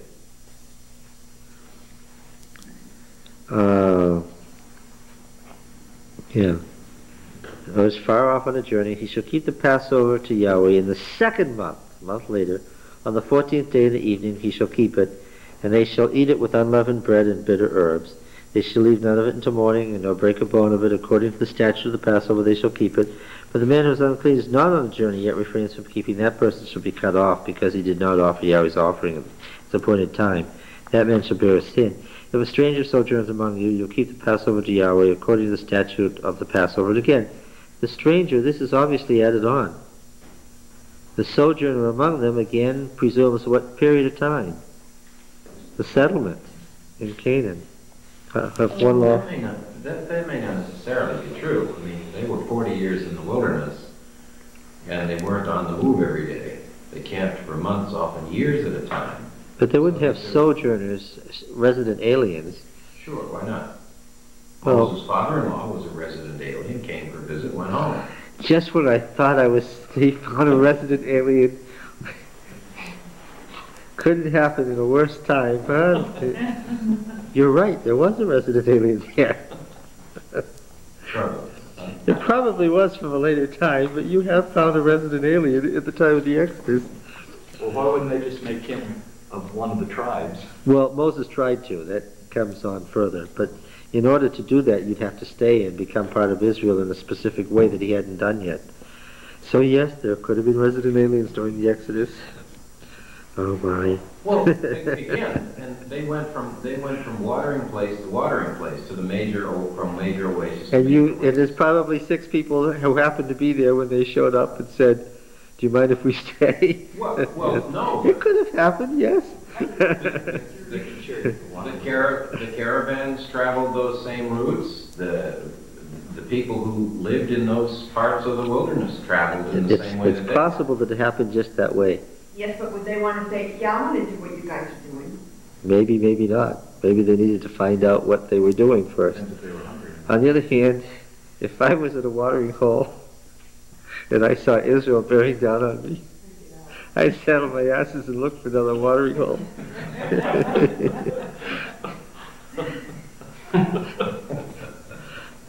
Getting back, the cloud.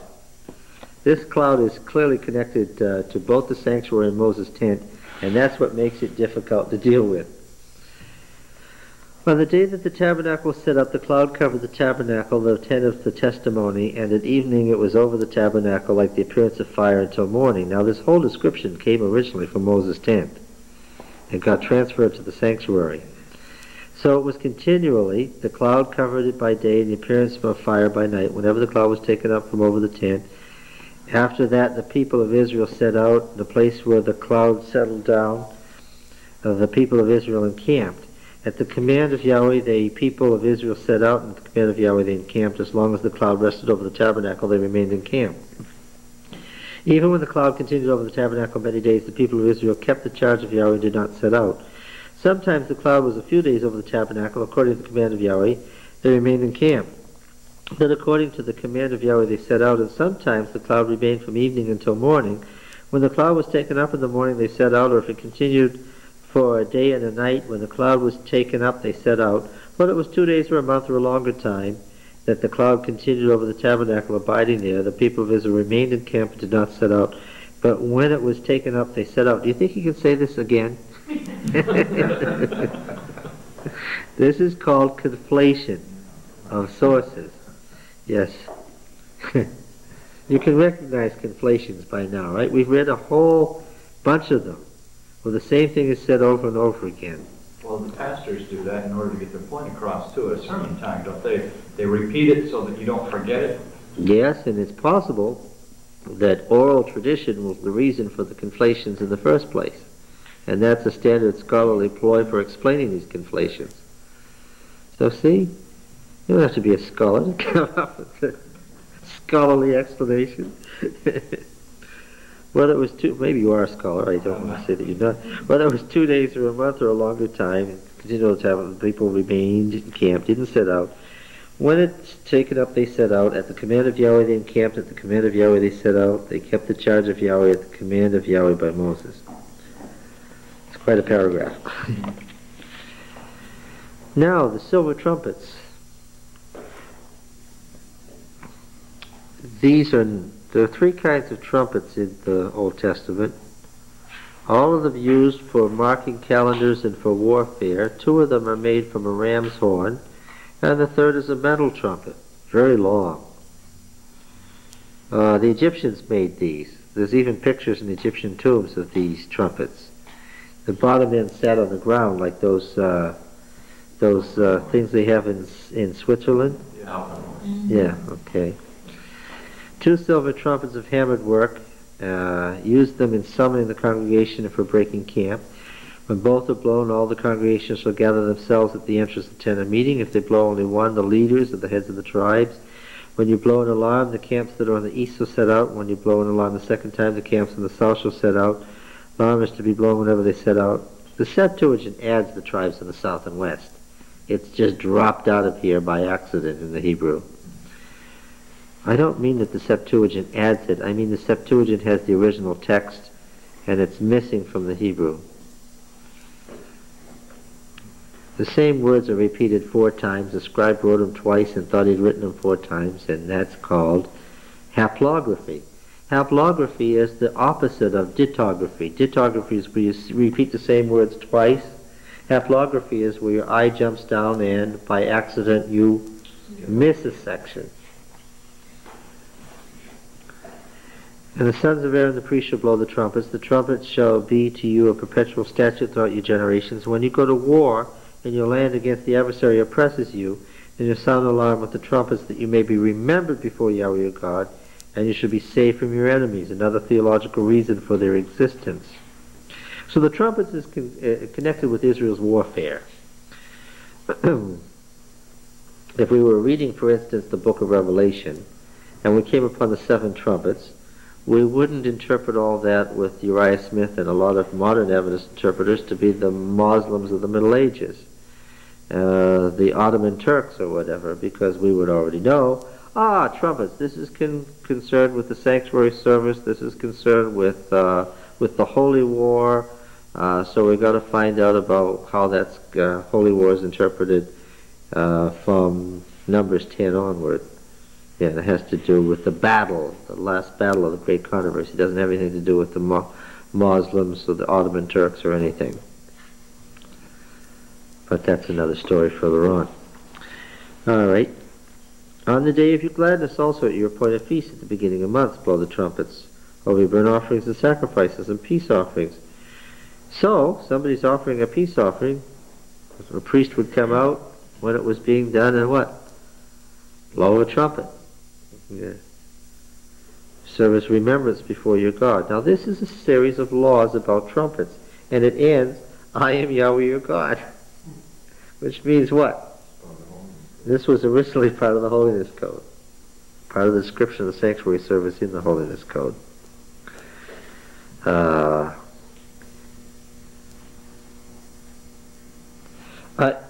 I think it was taken out of there and put here for narrative purposes. This, I think, is deliberate, not accidental. They're telling you all the things here that they want to tell you about the march before they get into the business of the actual what went on in the wilderness, before they get to that narrative, which is right now. All right? Everything's ready now. We know that when the cloud goes up, that's when you start. We know that you blow a trumpet to make the tribes move. Everything's ready now. Okay. In the 2nd year of the 2nd month, on the 20th day of the month, the cloud was taken up over the tabernacle of the testimony, and the people set out by stages from the wilderness of Sinai, and the cloud settled down in the wilderness of Paran, which is south of Judah. Okay, so here's a real move. After all this time, a real move. 2nd year of the 2nd month. Well, 2nd year of the 2nd month. Okay? So those other people just barely had time to, the 20th day of the month, just barely had time to keep the Passover before they set out. Yes? Yeah, and if those sacrifices lasted for 10 days... Yes, it's not long enough for them to get finished with it. So we'll say that they just were off and running. Yes. The standard of the camp of the men of Judah set up by the companies, and so forth.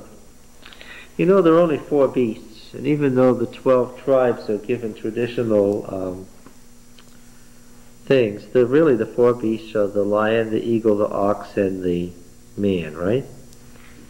But if you look carefully at Numbers 2, there are only 4 standards. It doesn't say there are 12. It says that they're encamped by 12 companies under 4 standards. Yeah. And this is only 19 days after Numbers 1 told them to count all the people. Oh yes, the 603,550 to boot. They did that in 19 days.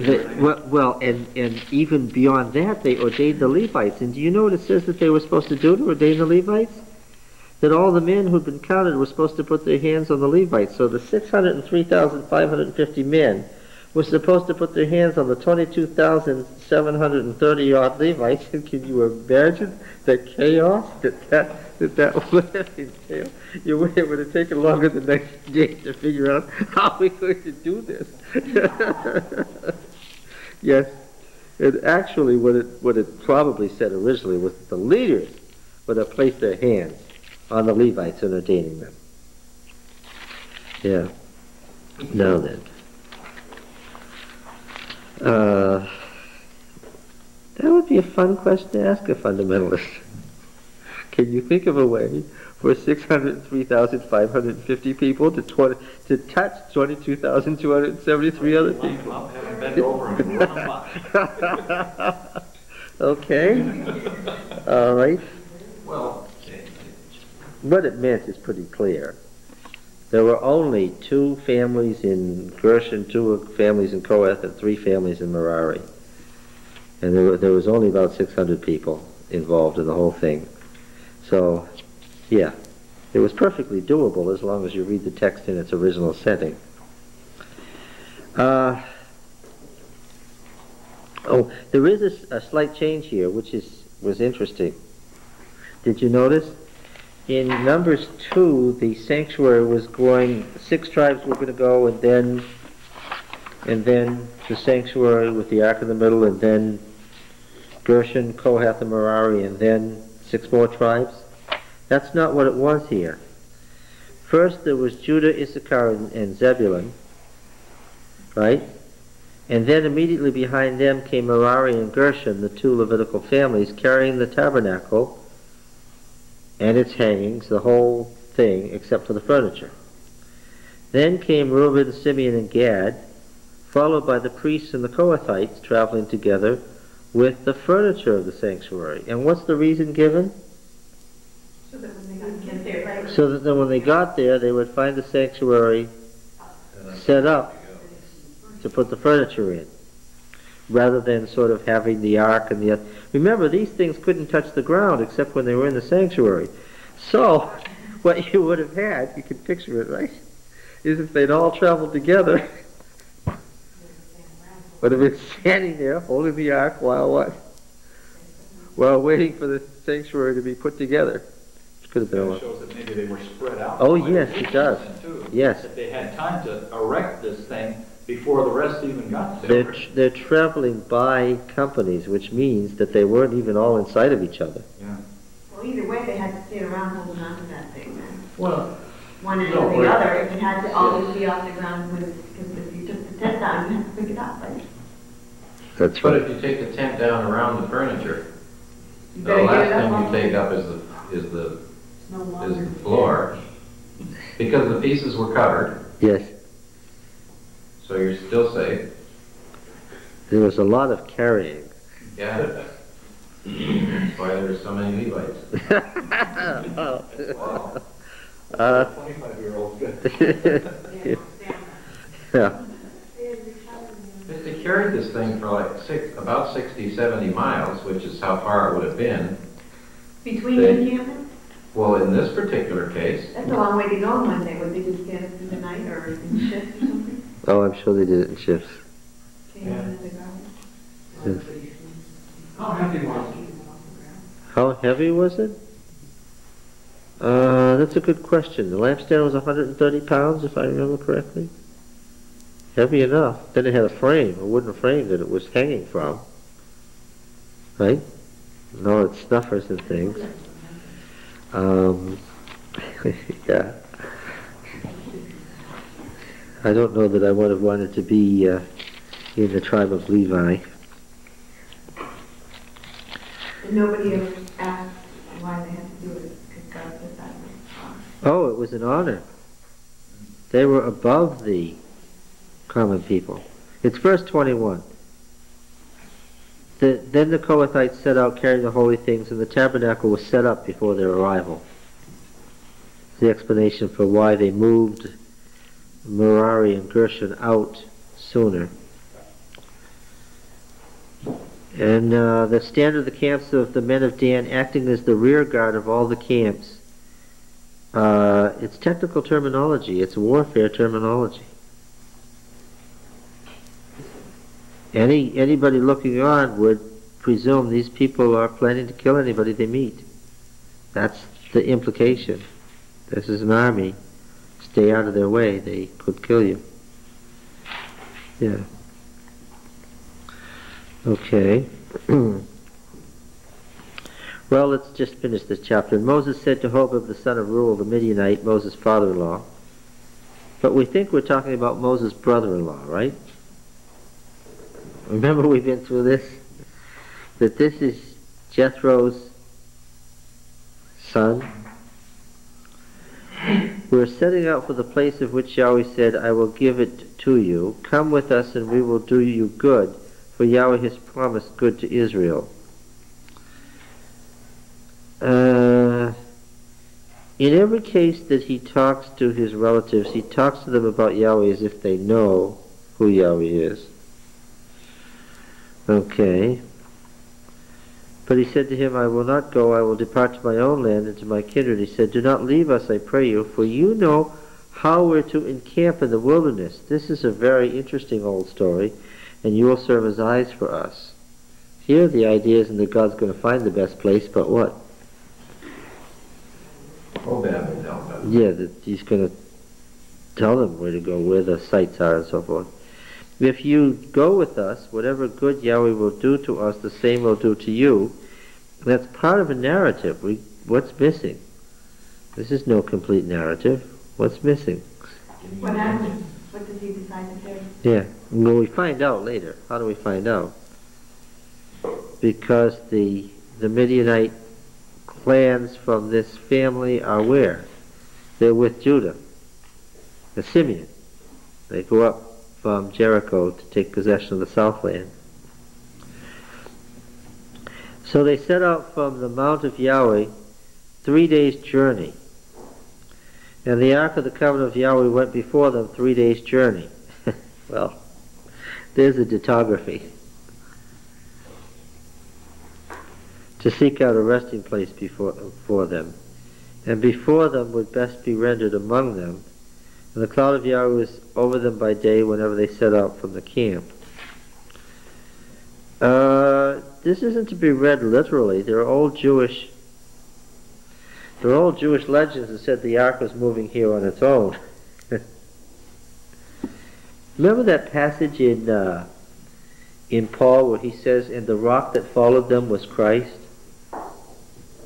Remember that passage? I believe it's in Corinthians, and the rock that followed them was Christ. He was referring to a Jewish legend that said that the rock that Moses struck at Horeb followed them wherever they went. And whenever they wanted water, it was right there. That it wandered around with them. And it was that legend that Paul was referring to when he said the rock that followed them was Christ. Interesting. Now, this famous passage, whenever the ark set out, Moses said, Arise, O Yahweh, and let thy enemies be scattered, and let them that hate thee flee before thee. Poetry. And when it rested, he said, Sit, dwell. The difference between shuv and yeshav. Not return. He hasn't gone anywhere. But what? Dwell. Yeshav. This is what tabernacling means. It's what the word we translate as tabernacle means. It means to sit or to dwell in state or in residence. When you say that the king is sitting, what do you mean? He's on his throne. Yeah, in a formal sense, right? In the same sense that you say the court is sitting. You're not talking so much about the fact that the judge is on a chair as what? The president, he's working. Yes, that in a formal sense, he's there and things are in session. And that's what's referred to here. Sit or dwell, O Yahweh, among the 10,000 thousands of Israel. Yes. Now, just in preparation for next week, you really need to read these chapters. Want to have some fun?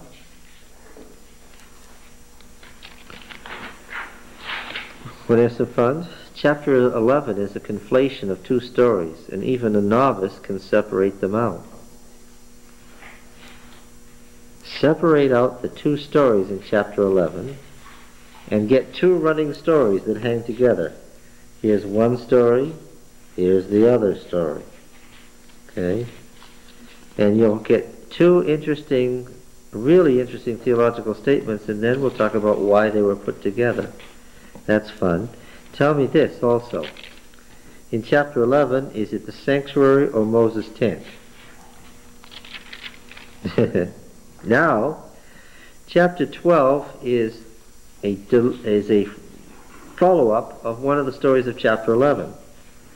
Tell me which story, and is it the sanctuary or Moses' tent? Chapter 13 is a follow-up to chapter 12. To find out why it's a follow-up, and is it the sanctuary or Moses' tent? 13 and 14 are all one story, so you've got to run it together. Chapter 15 is additional laws, but read 15, but look at 16. 16 is a conflation of two separate stories. And this will be the major test, if you can do it. Separate out the two stories in chapter 16 so that you've got two stories that make sense and hang together and agree with each other. And tell me, I'm going to give you a hint. This will be a hint. Tell me which story is about the sanctuary and which story is about